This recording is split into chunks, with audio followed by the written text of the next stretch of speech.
Tomb Raider games have been released in more than 25 different platforms and consoles over the past 25 years. And even though I love my PlayStation, I always dreamed playing a Tomb Raider game on the go. And that dream became reality when Core Design created the first handheld Tomb Raider game for the Game Boy Color. I spent hundreds of hours with my Game Boy Advance, and it is one of my favorite consoles of all time. And therefore, I decided to give it some love and appreciation, so in today's video, I'll be ranking the 5 Tomb Raider games on the Game Boy system. Number 5. Tomb Raider. Core Design's first attempt to release Tomb Raider on a handheld console wasn't particularly well received, but it sure did open a clear path to how the series should be handled in handheld consoles going forward. The story is meh, not very interesting, but also not too bad. Lara is contacted by a guy called Professor Bowman, who asks her to find a mysterious artifact that contains the entombed spirit of an evil ruler to ensure that it doesn't fall into the wrong hands. So yeah, you're in this adventure trying to find this artifact to save the world once more. How unique, right? Anyways, even though it was released in 2000, this game's gameplay is a 2D side-scrolling adventure instead of the iconic PS1 3D adventure due to the obvious Game Boy Color graphic limitations. You play, however, through 14 well-designed levels considering that it's on the GBC, spread across 5 different areas, so you probably won't get bored of the game, but you will most likely get frustrated as you can get lost quite easily due to its non-linear layout. The platforming is quite cool, but the controls here are not great as it is hard to time Lara's jumps, which most of the times leads you to your own death.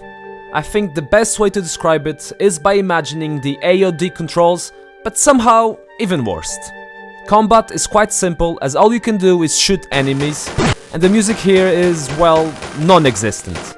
All you hear is Lara's erotic moans every time she picks up medipacks, and that really puts me off from this game. So because of everything that I just mentioned, I would say that this is my least favorite handheld Tomb Raider game, and a game that I do not recommend playing. Number 4. Tomb Raider: Curse of the Sword.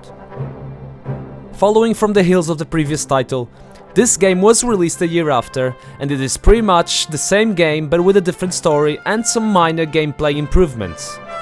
The game starts exactly as the first title, with a couple of cutscene images, but this time showing Lara and her friend Jane, who works in a museum in New York, looking at this sword displayed there until they are attacked by thieves who steal the sword. Obviously.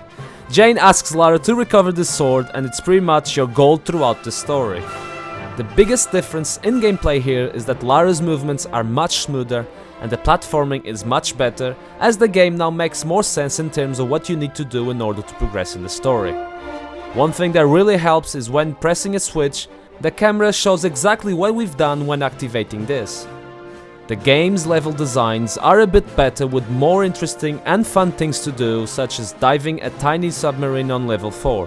The game looks brighter and more colorful, and it now has a background music that, even though is nothing special, it is a big improvement from the previous game.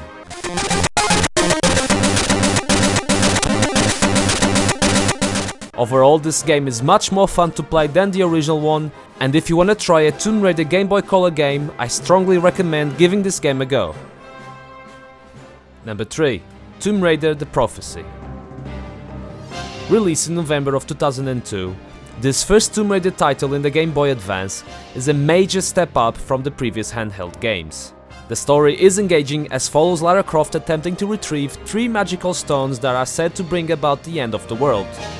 Lara faces off against an evil cult called the Teg du Bourrez and their leader, the Great Grey One, in order to save the day once more. The gameplay evolves from the classic 2D side-scrolling adventure to a top-down action-adventure game, playing essentially as an isometric version of the classic Tomb Raider games. The level designs are really nice, the bosses are challenging, and the platforming works really well, with Lara being able to perform jumps, climbing walls, and having to flip switches to progress in the story. My only complaint about this game is that the puzzles never evolve to something different. It is essentially the same thing from beginning to end, but in different environments. Nevertheless, This is a game that I really enjoyed back in the day, and I believe that is a must play if you love Tomb Raider. Number 2.